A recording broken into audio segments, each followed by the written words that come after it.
बलमुआ हीरो लागे हीरो लागे हीरो लागे रे जुल्फिया में हीरो लागे है जुल्फिया में हीरो लागे।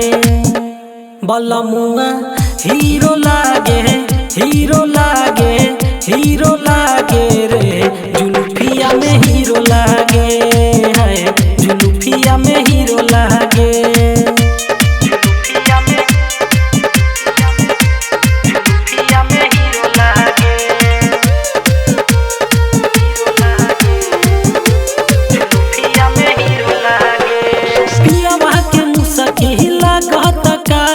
देखते बोलम्मा के धर के लागे देखते बोलम्मा के धर के लागे हाँ पियावा के मुसकिला कातिल देखते बोलम्मा के धर के लागे कि जही से नीरो लागे नीरो लागे नीरो लागे रे जुल्फिया में हीरो लागे है जुल्फिया में हीरो लागे।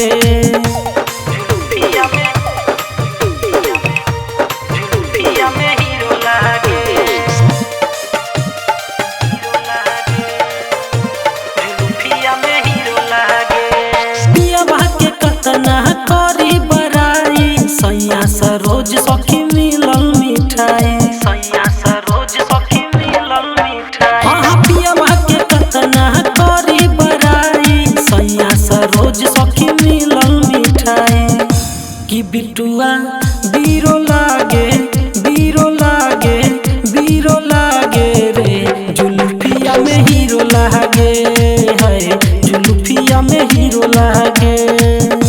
रिकॉर्डिंग बाय जय श्री रिकॉर्डिंग स्टूडियो दरभंगा।